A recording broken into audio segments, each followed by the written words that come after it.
face aux grandes catastrophes. Certains vivent lâchement, d'autres affrontent stoïquement la mort. Le vieux capitaine, conscient de son impuissance face au destin, se reprocha tout et s'enferma dans la timonerie, choisissant de périr avec le Titanic. Le concepteur Andrew regrettait amèrement de n'avoir pas conçu un paquebot plus solide. Il avança sa montre jusqu'au moment où le navire sombrerait, attendant calmement la mort. Un vieil homme céda spontanément sa place dans un canot de sauvetage. Aux femmes et aux enfants, il affirma qu'il ne monterait jamais dans un canot avant un autre homme. Et sa femme choisit de rester à ses côtés, dans la vie comme dans la mort. Une mère, piégée dans les cabines de 3e classe, berçait ses 2 jeunes enfants, pour qu'ils franchissent les portes du paradis, sans crainte. Dans le doux songe d'un conte de fées, le banquier Guggenheim, pour l'honneur des gentlemen, s'assit tranquillement dans ses plus beaux habits sur les marches, savourant son dernier verre. Il aurait pu monter dans un canot de sauvetage, mais il ne voulait pas qu'une femme ou un enfant perde sa chance de survie. Mais les plus émouvants furent ces musiciens solitaires, qui poursuivirent leur art jusqu'au dernier instant de leur vie, même avec un espoir de survie infime. Ils continuèrent fidèlement leur devoir, l'apocalypse à leur côté. Ils consumèrent pourtant leur existence, offrant un dernier requiem aux passagers affolés. Bientôt,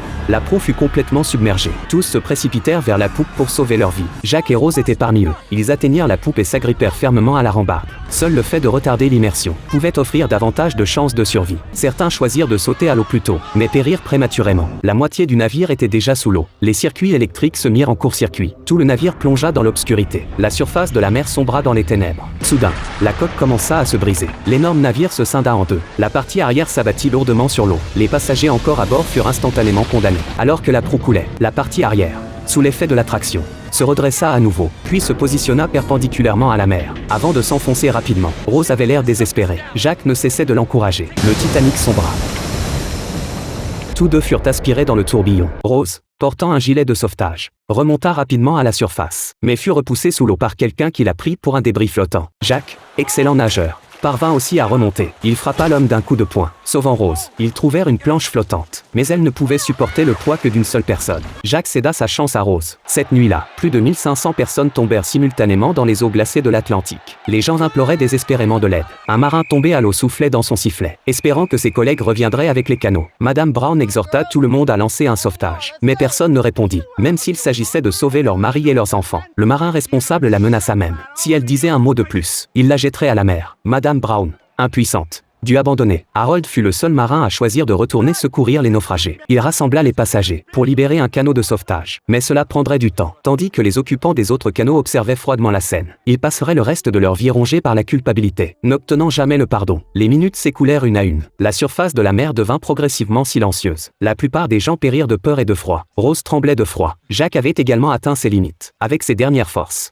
il encouragea Rose, quelle que soit la faiblesse de l'espoir. Tu dois survivre. Rose le promit à Jacques. Puis tous 2 perdirent conscience. Enfin, l'unique canot revint sur les lieux. Mais la surface de la mer était désormais d'un silence mortel, sans aucun signe de vie. Ils maniaient prudemment leurs rames, craignant de déranger les défunts.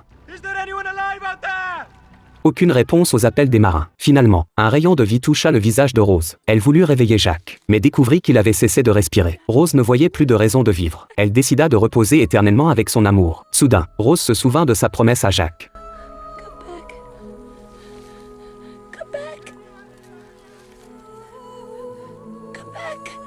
Elle appela au secours de toutes ses forces, mais sa voix était trop faible. Les marins ne pouvaient entendre l'appel de Rose. Elle lâcha la main gelée de Jacques, lui fit un dernier adieu. Ainsi,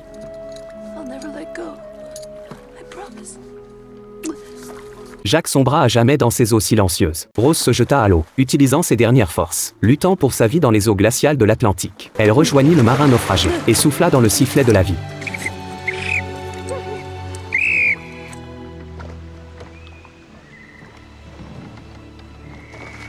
Come aboard!